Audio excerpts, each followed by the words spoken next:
Dans cet épisode, on va voir comment créer du contenu pour notre site quand il s'agit de contenu récurrent et formaté de la même manière, grâce à la base de données et ses vues.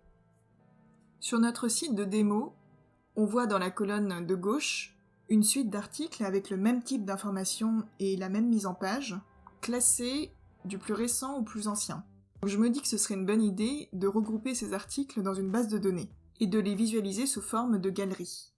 Alors si on regarde plus en détail les informations d'une vignette, on voit une image, un titre d'article, un extrait, une date et une catégorie. Par ailleurs, on l'a vu dans les épisodes précédents, on sait qu'on a aussi des tags pour chaque article. Alors typiquement dans ma page principale blog, je sais que j'aurais envie d'afficher les informations de ma base, mais d'une certaine façon, en sélectionnant ce que je veux afficher. La bonne pratique quand on crée une base de données, c'est de créer une base originale dans une page séparée et de créer des vues contextuelles de cette base de données. Dans le cas d'un blog comme ici, la base originale, ce serait une base qui regroupe tous les articles et donc ce serait une base d'archives. Je vais donc créer une nouvelle page archive et je voudrais que cette page soit une base de données et je vais choisir la vue table parce que c'est la vue la plus simple pour entrer rapidement plein de données. Donc il s'agit ici d'une nouvelle base de données. On va renommer la propriété nom en titre, et ce sera le titre de l'article.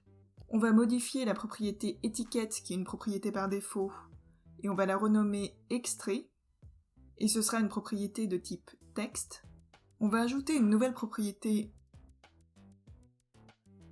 date de publication, qui est une propriété de type date. On va ajouter une propriété qu'on va renommer catégorie et qui sera de type sélection parce qu'on peut choisir une catégorie par article et une propriété tags qui sera de type sélection multiple parce qu'on peut avoir plusieurs tags par article. Et l'image de l'article sera dans notre cas l'image de couverture de la page. Bon, maintenant je vais remplir cette base de données en entrant des articles. Je vais faire des copier-coller à partir du site de démo et remplir toutes les propriétés de la base. Donc par exemple, j'ouvre une page vide, je vais lui mettre un titre, je vais modifier l'image de couverture par défaut, avec une image au hasard sur Unsplash, que je repositionne. Je vais faire un copier-coller d'un texte d'extrait, je crée un libellé de catégorie, et j'ajoute une date de publication et 2 libellés de tags. Donc ça c'est une manière de remplir les propriétés à partir d'une page d'article, mais je peux aussi remplir directement le tableau en complétant les colonnes de propriétés. Donc je vais faire ça pour 4 articles.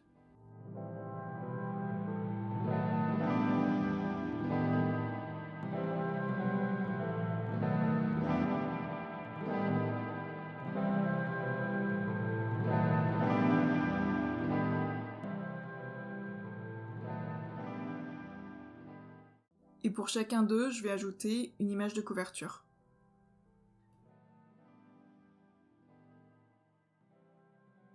Alors, dans une page donnée, j'aimerais que le lecteur n'ait pas à voir d'extrait dans la page. Donc je sélectionne cette propriété avec le bouton à 6 points, masquer la propriété et choisir de toujours la masquer. J'aimerais aussi que le lecteur puisse aller directement sur la page principale du site à partir de l'article qu'il est en train de lire. Donc je vais créer un petit bouton qui dit retour à et un lien en mentionnant la page blog. Et je vais ajouter une couleur à ce bloc.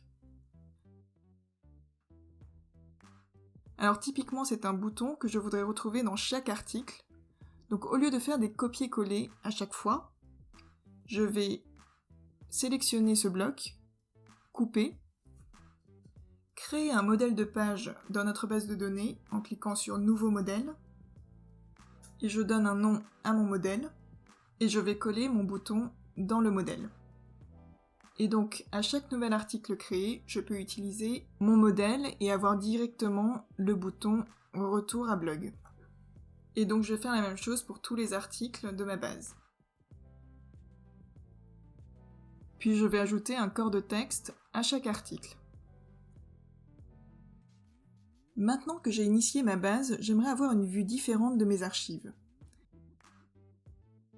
Je vais ajouter une vue et je vais choisir une vue galerie qui va donner mes entrées sous forme de vignettes. Et je vais nommer cette vue tous les articles. Et pour l'aperçu de la carte, je voudrais que ce soit l'image de couverture.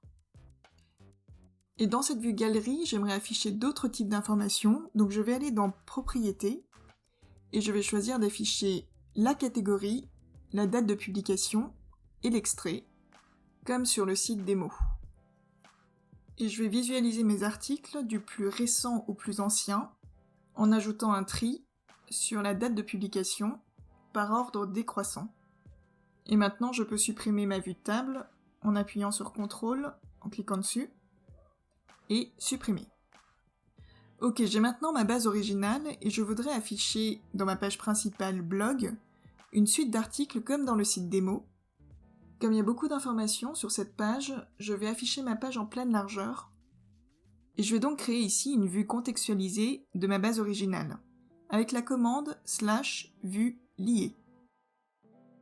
Je sélectionne la source de données qui est ma base archive, et cette vue liée va hériter directement des caractéristiques de ma base originale, donc une galerie avec les propriétés que j'ai choisi d'afficher. Je réajuste un peu la largeur du sidebar. Le tri, je vais le laisser tel quel, comme dans ma base originale, et j'aimerais afficher mes vignettes en plus grand, donc je vais dans Disposition, et je choisis une taille des cartes grande. Et j'ai pas envie de voir le titre de ma base archive, donc je vais aller sur le bouton à 3 points et masquer le titre de la base. Et je renomme cette vue blog. Alors maintenant, je vais remplir l'encadré catégorie que j'avais laissé vide.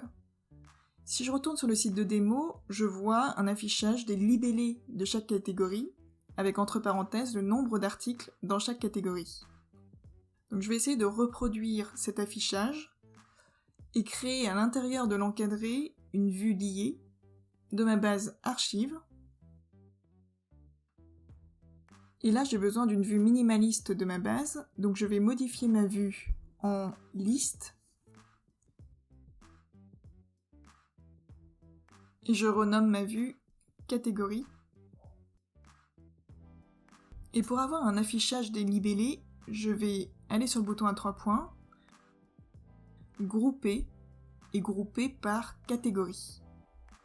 Je masque les groupes vides et on va avoir donc le libellé de chaque catégorie avec à côté le nombre d'articles par catégorie. Et on peut cacher les titres des articles. Et aussi masquer le titre de la base.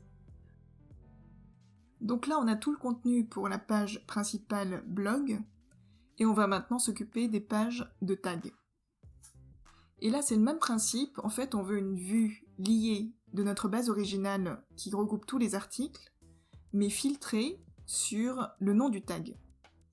Donc, on crée une vue liée des archives. On va masquer le titre, renommer la vue avec le nom de l'étiquette, et on va ajouter un filtre sur le tag, sur le libellé blogueur. Et donc il me reste plus qu'à copier cette base, la coller dans la seconde page de tag, renommer la base, et filtrer à chaque fois sur le libellé du tag de la page. Et pour finir, on va faire la même chose sur la page article récent. On va créer une vue liée de ma base archive, renommer la vue. On va choisir d'afficher dans cette vue 10 pages uniquement et pas 50. Et pourquoi pas grouper nos articles par date de publication et les grouper par semaine. On va choisir de trier nos groupes par ordre chronologique inversé et masquer les groupes vides. Notre site est presque prêt Dans le prochain épisode, on va voir comment publier notre site sur le web et permettre à l'utilisateur de naviguer facilement entre les pages de notre site.